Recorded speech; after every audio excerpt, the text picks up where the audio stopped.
Welcome to How to Let Go of a Narcissist, where we explore healing journeys and tools to help survivors of narcissistic abuse reclaim their power. I'm your host, Marv Curtis, and today I'm honored to welcome Kris Keller as our guest.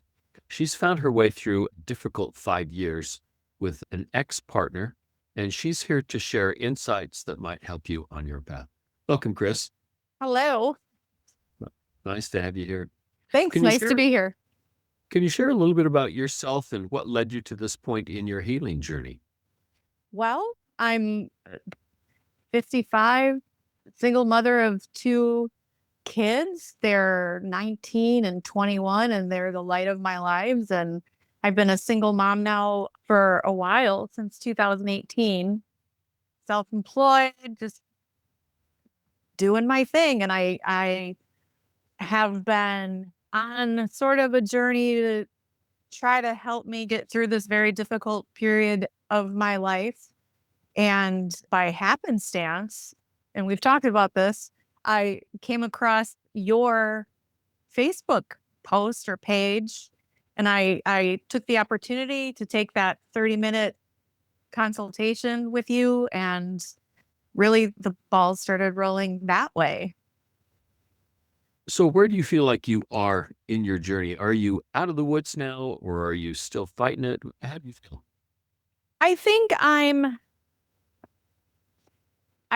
I'm further out of the woods than I ever have been, ever. I don't necessarily, because it's been such a pattern, I don't necessarily trust myself to say that I will never talk to this individual again. I don't trust myself enough to say that, I'm just going to block him everywhere and write him off like he's somebody I never knew. I'm not there yet, but my hope is to get to that point. And or if I were to get a text or a phone call, I can just let it go unanswered. I don't have to respond. I'm not on the hook anymore. That's my goal. So let's just back up a little bit and have you tell the listeners a little bit about this relationship. What was compelling about it? What made it so hard to leave? It was a 5-year relationship, definitely full of ups and downs. And initially the ups were higher than the downs, but then it got to the point where the downs were more devastating than any of the good times we had. He was just, it was magic when we met. He told me he loved me and he was going to marry me the first day he met me. We got along like peas in a pod. I mean, it was, I'd never gotten along. I'd never met somebody that I connected with like right out of the gate like that. It felt like a gift from God. It felt like it was God sent. And it was what I had prayed for and what I had hoped for. And I really thought that my prayers were answered. It quickly turned into sort of a Jekyll and Hyde situation. And that's one thing that was kind of difficult for me to wrap my head around, is that when he and I were together, he was one person. He was amazing. And then I would find out there were all these things going on, like beneath the surface, that I would literally find out about, that made me realize that he's almost two people. So it was hard. I had such a cognitive dissonance between wrapping my head around the fact that this beautiful, perfect boyfriend who made all these promises and we were making all these plans for the future, and he was affectionate and loving and caring and funny. And then the flip side of that, he was ghosting and gaslighting and cheating and manipulating, and not just manipulating me, manipulating other women. Not a man of his word at all. I had no idea what the truth was. How long into the relationship before you started to figure that out? We started, there was, in the course of our 5-year relationship, and I think I'd mentioned this to you. I probably lost count of the random out of the blue breakups at like 30. I mean, we would literally come off a fabulous weekend and I would come home or he'd leave my house and I'd get a text saying he just doesn't want this relationship anymore. And then he would disappear. He wouldn't respond to texts. He wouldn't answer my calls. I couldn't reach him. I was never one to just like show up at his doorstep unannounced. So I wasn't going to do that. But that started happening fairly early on in the relationship. And I really sort of initially brushed that off into, well, he's scared. He's never felt love like this before. He's never been loved like this before. He had confided in me that he was diagnosed with PTSD because, he was in the military and he had some rather toxic relationships from his past. So I just sort of brushed it under the rug thinking like, I doubled down. I was just going to love him harder. I was just going to show him, what the love of a good woman can do. That didn't work, by the way. So as you look back on that, what kept you going? I mean, there was a part of you that knew, hey, there's something wrong here. And there was a part of you that just said, no, this is my job. I'm called to this. I can solve this. I think it was almost twofold because part of it was me in myself. I like to consider myself a pretty loyal person. And I'm not a quitter. And like I had mentioned, things were so good when things were good. I didn't want to give up on that. And because he was also so good at telling me he was sorry. And there were a lot of words. There weren't a ton of action, but there were a lot of words. He was very good at being apologetic and telling me he was sorry and telling me that, it's his past and there's something messed up in his head. And he worked on my empathy a little bit. I remember at one point saying to him, like, it was after one of the breakups or one of the cheating issues. And I had said, what does that say about me if I'm the kind of woman that just keeps taking you back? And he said, well, it means you're forgiving and you're kind. And he was right. I was forgiving and kind, Yeah. and I was like, I guess I didn't expect him to say, well, it means you're weak and stupid. And boy, do I have you bamboozled, So he said the best thing he could to get him out of the situation. And it worked. It worked. So at some point, you decided, I need help. And you reached out for help various places. First of all, what made you feel like, finally, I need help? Well, that's funny because that was about, and we had some minor breakups and we had some major breakups. When I say major breakups, there was one that lasted like maybe 2 months.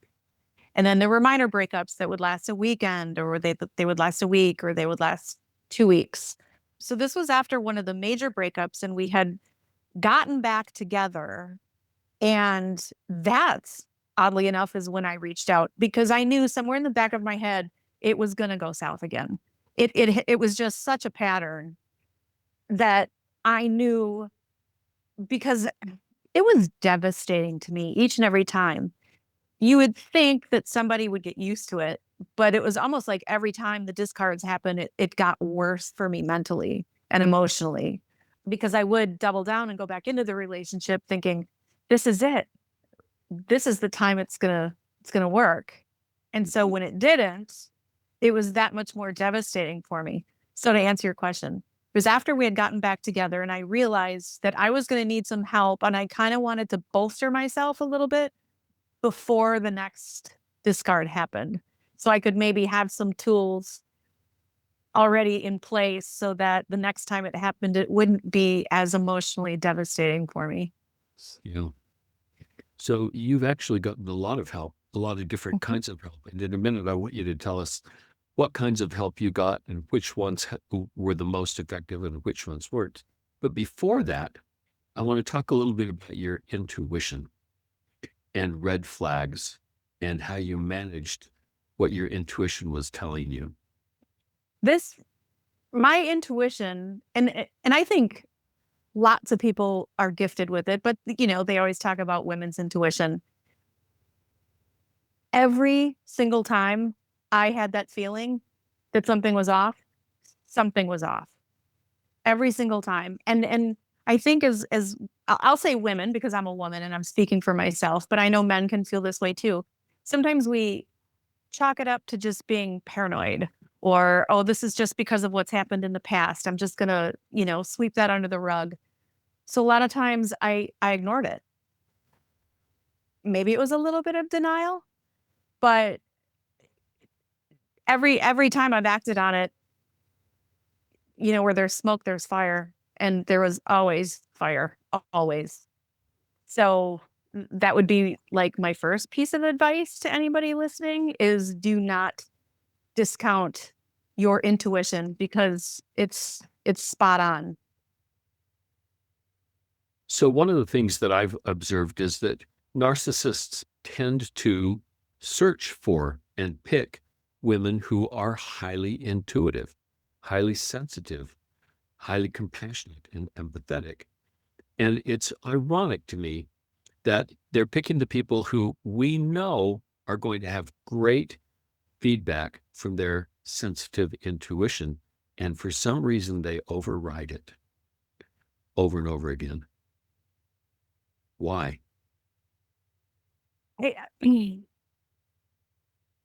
Like, why did I specifically override my intuition?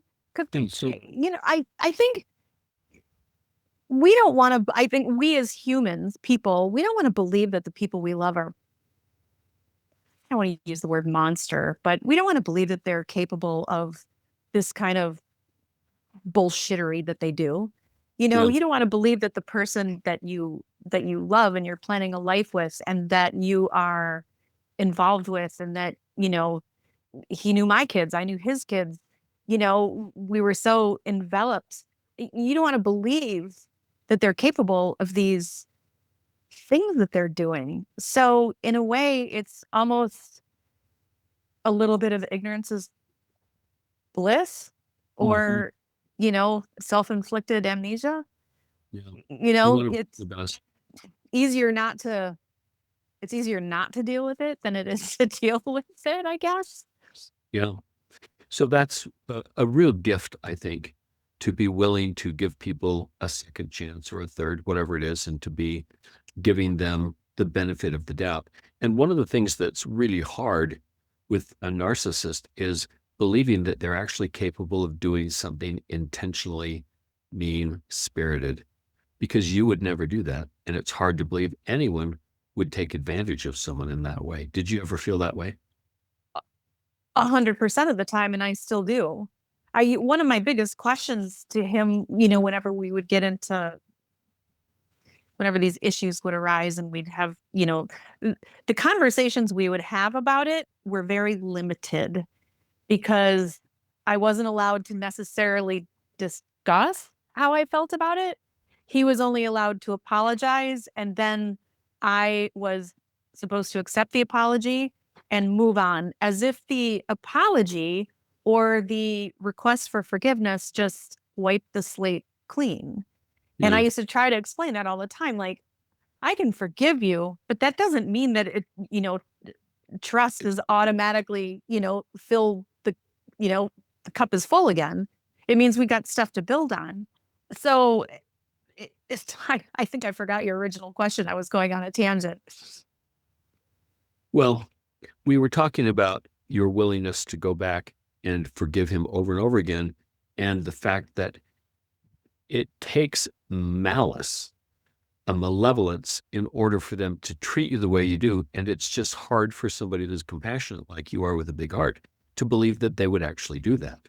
And that's the thing too that was really hard for me is because before this experience, when I thought of the word narcissist, you know, well, anybody Google narcissist image and it's like this gargoyle looking, devil looking, red eyes, horns, pitchfork, just evil looking claws. He wasn't like that. He could be very sweet and kind, and he could be generous, and he was very loving to his kids, and he had a good job, and he seemed to like his family, love his family. He seemed to have friends, surface level friends.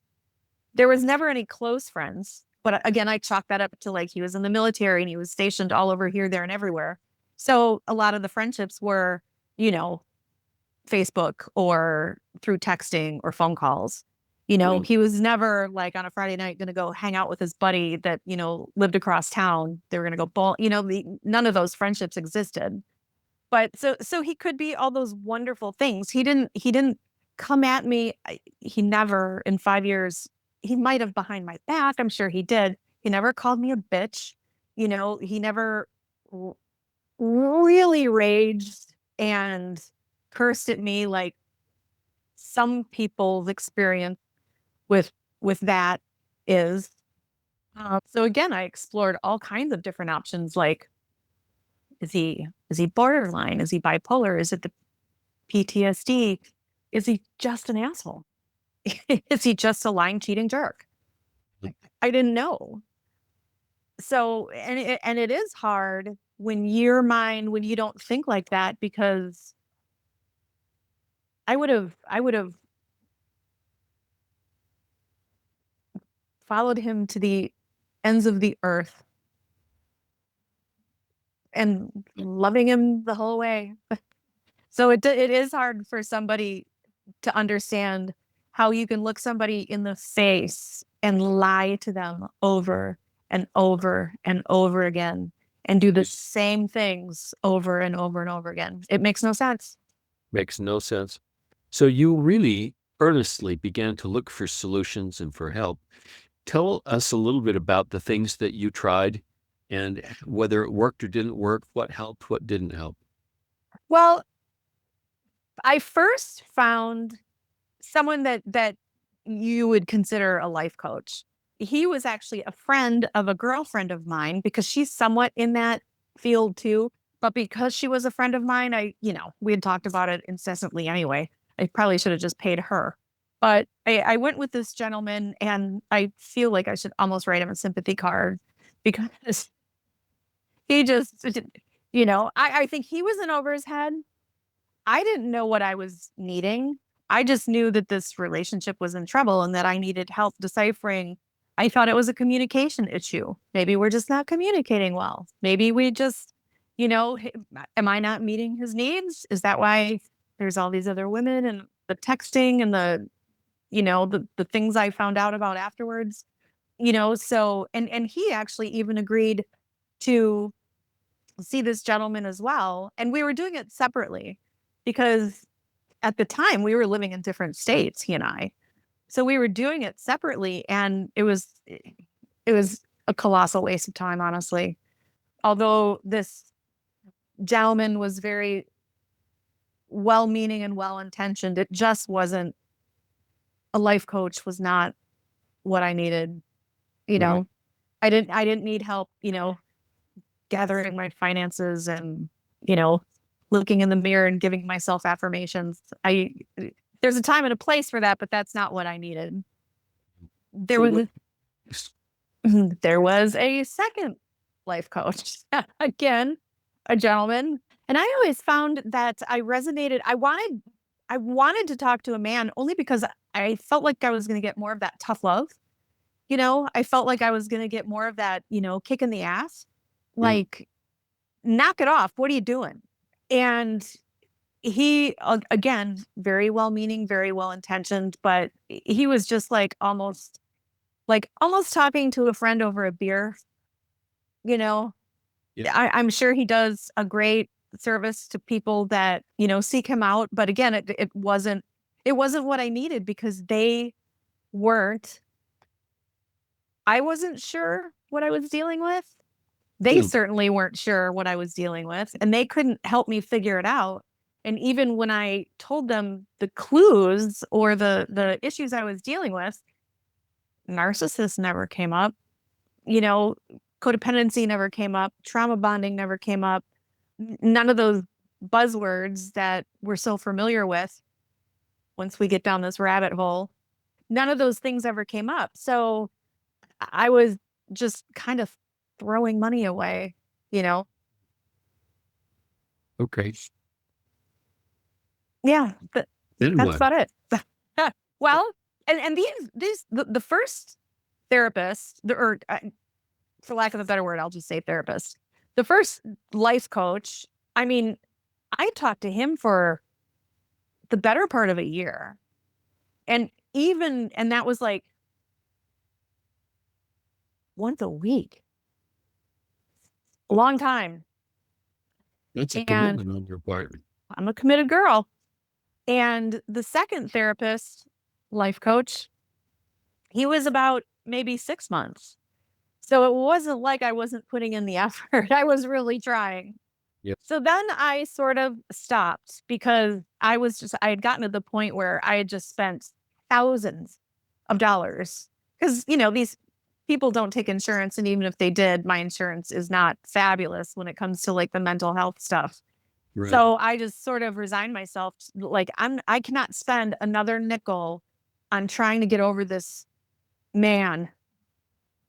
I wasn't going to do it. I refused to do it. I was like, he's taken so much of my heart and soul and money already that I did not want to. And then I found you, and that was pretty recent.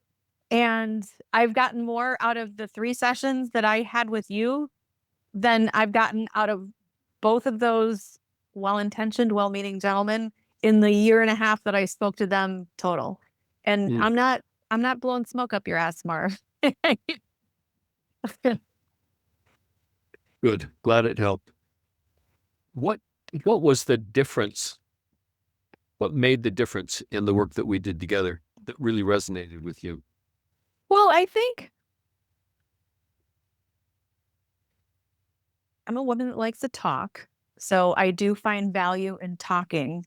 But there comes a point when there needs to be some real skill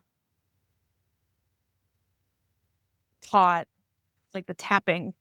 That was huge. And I've done that since we did it together. I've done it more times than I like to admit. And that is very helpful. And it just helps, like, because your mind starts spinning and spinning, spinning in the rumination, and it like stops it. Yeah.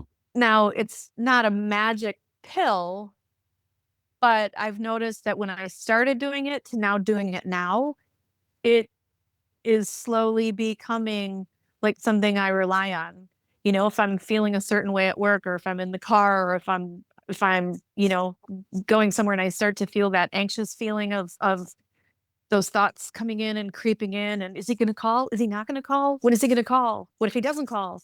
I Mm. can just, go to the bathroom at work and do that very quickly in a matter of minutes, and come out and be like, okay, now I can face this next part of my day without Yeah. having a major meltdown.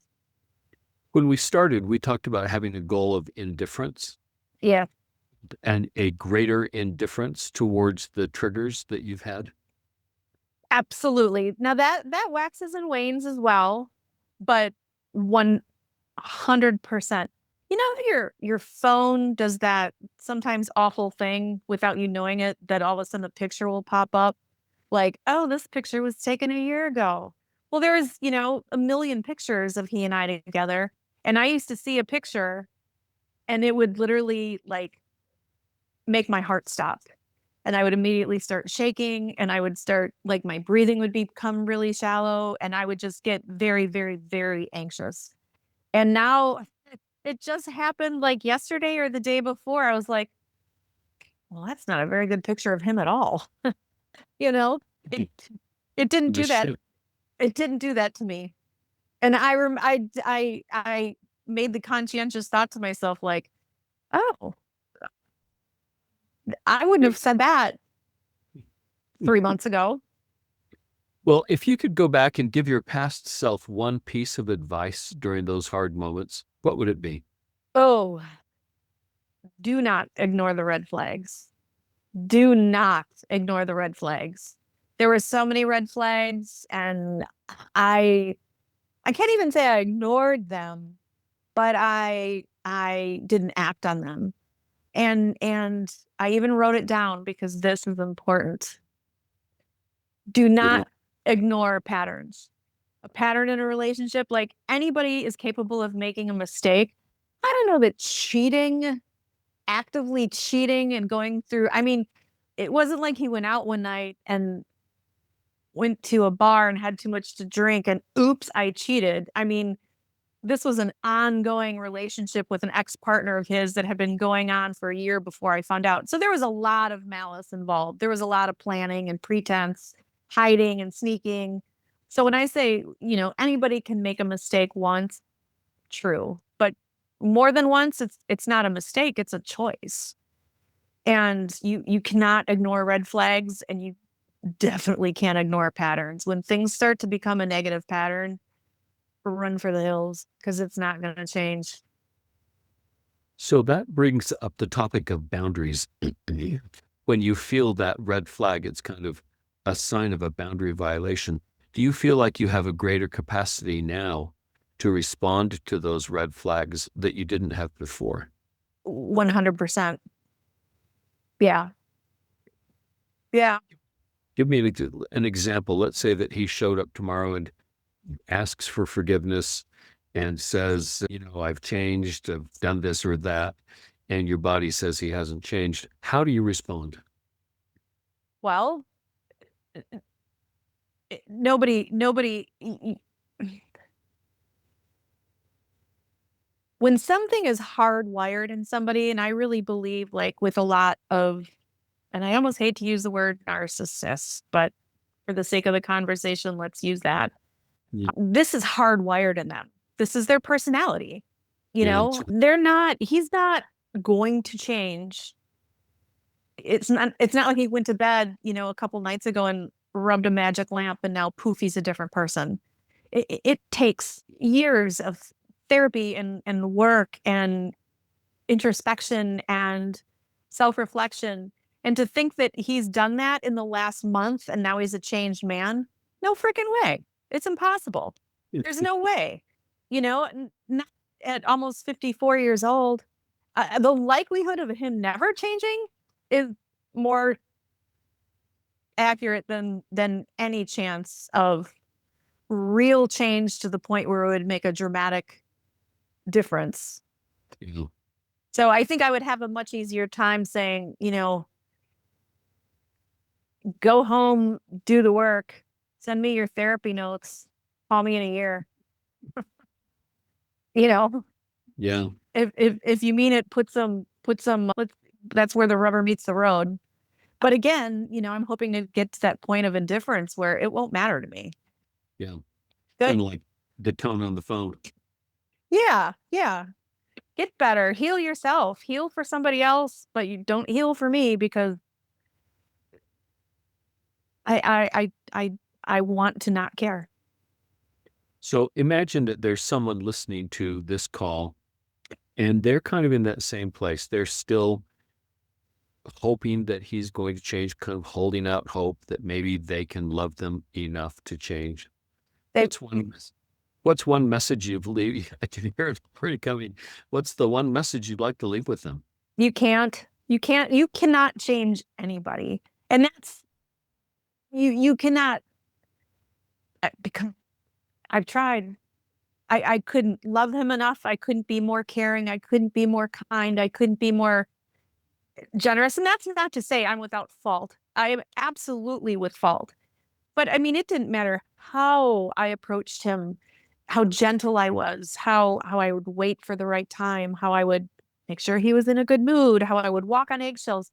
You cannot change anybody. They're only capable of changing themselves. And so you cannot love somebody out of a toxic pattern that they've been in their entire lives. You cannot love somebody out of a childhood trauma that they've probably been dealing with their entire lives. It's working for them. Somehow they're figuring out that it's working for them. And no amount of love, and I learned this along the way when I been researching this stuff.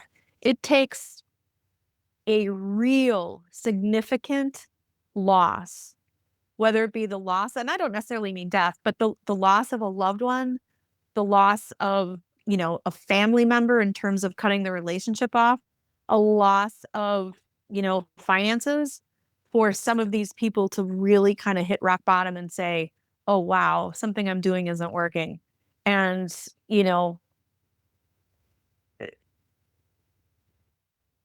no amount of love in the world is going to help somebody get there. Yeah.